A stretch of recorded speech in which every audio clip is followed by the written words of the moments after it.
નમસ્કાર મિત્રો અને વડીલો, તમારું બધાનું ગુજરાતી સ્ટોરી ચેનલમાં સ્વાગત કરું છું. મારા બેગમાં આ પ્લાસ્ટિકની થેલી કોણે મૂકી? ઘરે જોઈને પૂછ્યું તો તેની માતાએ એવો જવાબ આપ્યો કે જો આ સ્ટોરી તમને પસંદ પડે તો આ ચેનલને સબસ્ક્રાઈબ, લાઈક, શેર અને કમેન્ટમાં અભિપ્રાય જરૂર આપજો. બાજુમાં રહેલ બેલ આઇકનને જરૂર ઓન કરજો, જેથી તમને આવી અવનવી સ્ટોરી સાંભળવા માટે નોટિફિકેશન મળતી રહે. એક યુવાન અંદાજે 26 થી 27 વર્ષની ઉંમર હશે. હમણાં 2 વર્ષ પહેલાં જ તેની નોકરી લાગી હતી અને તે દરરોજ નોકરી કરવા જઈ રહ્યો હતો. કોમ્પ્યુટર એન્જિનિયરિંગ પૂરું કર્યું હોવાથી એક ક્ષેત્રમાં સારી એવી નોકરી લાગી ચૂકી હતી અને કમાણી પણ સારી એવી કરી લેતો હતો.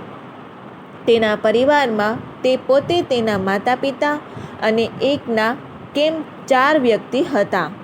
આખો પરિવાર હળીમળીને રહેતો હતો. દરરોજ સવારે નોકરીએ જતા પહેલાં આખો પરિવાર સાથે જ નાસ્તો કરવાનો રાખતો અને પરિવાર સાથે બેસીને જ રાતનું જમવાનું હતું. એક દિવસ સવારે તે પોતાનું ટિફિન લઈને નીકળી રહ્યો હતો અને તરત જ આ દિવસે ઉતાવળ થઈ ચૂકી હોવાથી ફટાફટ ઓફિસે જવા નીકળી ગયો. ઓફિસે પહોંચીને કાયમની જેમ તેના ઘરે ફોન કર્યો. નહીં, કોઈ કારણોસર તેના મગજમાં ઘરે ફોન કરવાનું નીકળી ગયું. આથી તે ઘરે ફોન કરી શક્યો નહીં અને કામમાં વ્યસ્ત થઈ ગયો. થોડા સમય પછી તેની બેગમાંથી એને કોઈ વસ્તુની જરૂર હોવાથી બેગ ખોલ્યું તો અંદર એક નાનકડી પ્લાસ્ટિકની થેલી નજરે આવી.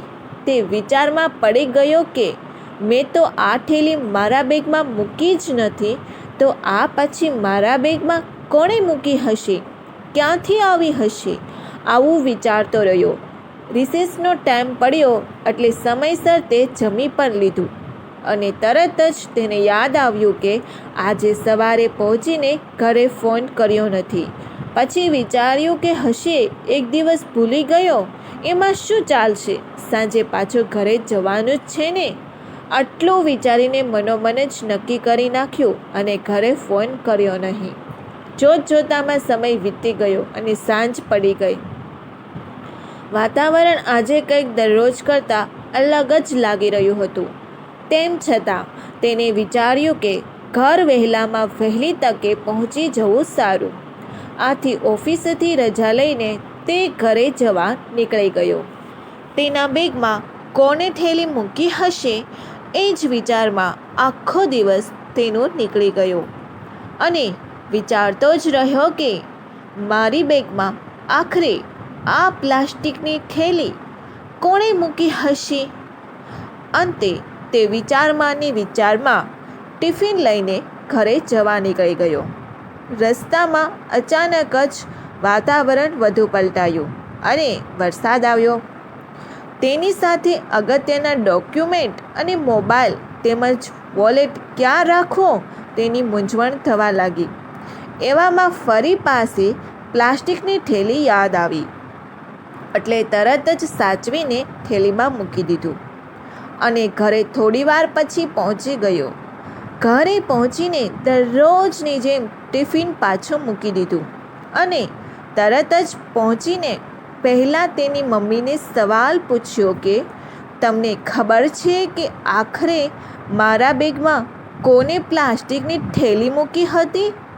મમ્મીએ સવાલ સાંભળીને તરત જ સામે એક સવાલ પૂછી નાખ્યો કે આજે પહોંચીને કેમ ફોન કર્યો ન હતો? તરત જ દીકરાએ જવાબ આપતા કહ્યું, મમ્મી, હવે દરરોજ ફોન કરવાનો મને કંટાળો આવે છે અને કોઈ વખત ભૂલાઈ પણ ગયું હોય. કોઈ વખત ત્યારે સામેથી પણ ફોન કરી લેવાય, પણ મેં તને પૂછ્યું એનો જવાબ આપ. અરે કંઈ વાંધો નહીં દીકરા, મને લાગ્યું જ હતું કે પહોંચીને તરત જ તું કામમાં પડી ગયો હશે, એટલે મેં તારી સિક્યુરિટી કેબિનમાં ફોન કરીને તારા સમાચાર મેળવી લીધા હતા કે તું પહોંચી ગયો છે. અને રહી વાત પ્લાસ્ટિકની થેલીની, તો મેં જ તારા બેગમાં મૂકી હતી. તો તેના દીકરાએ તરત જ આશ્ચર્ય સાથે પૂછ્યું, પરંતુ તે શા માટે મૂકી હતી? એટલે તેની માતાએ તેના દીકરાના માથા પર હાથ ફેરવીને જવાબ આપતા કહ્યું કે, દીકરા, હવે ધીમે ધીમે ચોમાસું શરૂ થવા લાગ્યું છે. ગમે ત્યારે વરસાદ પડી શકે છે. તો જ્યાં હોય ત્યાં બાઇક લઈને આવજા કરે છે. આવી પરિસ્થિતિમાં જો રસ્તામાં વરસાદ ચાલુ થઈ જાય તો તારી પાસે રહેલા કિંમતી સામાન્ય ગમે ત્યારે આ પ્લાસ્ટિકની થેલીમાં મૂકી શકે છે. એટલા માટે જ મેં તારી બેગમાં આ થેલી રાખી દીધી હતી. માત્ર આ એક જવાબમાં જાણે કેટલાય જવાબ છુપાયેલા હોય તેમ તેમનો દીકરો તેની સામે જોઈ રહ્યો.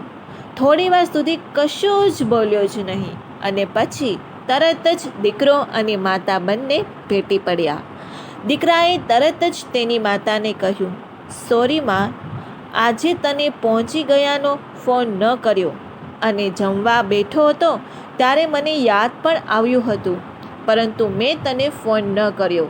સ્ટોરી તો અહીં પૂરી થઈ જાય છે અને આ લેખને સ્ટોરીના સમજતા, કારણ કે આ કોઈ પણ લોકો સાથે બની શકે તેવી ઘટના છે. આપણે હંમેશા માતા પિતાને ઘણી વખત ઇગ્નોર કરતા હોઈએ છીએ, પરંતુ તે આપણા ત્યાં રાખવામાં કશી કચાશ છોડતા નથી. જો આ સ્ટોરી તમને પસંદ પડ્યો હોય તો દરેક લોકો સુધી શેર કરજો અને આ સ્ટોરીને કમેન્ટમાં રેટિંગ જરૂર આપજો. જો આ સ્ટોરી તમને પસંદ પડી હોય તો આ ચેનલને સબસ્ક્રાઈબ, લાઈક, શેર અને કમેન્ટમાં અભિપ્રાય જરૂર આપજો. સાંભળવા માટે તમારા બધાનો ખૂબ ખૂબ આભાર વ્યક્ત કરું છું.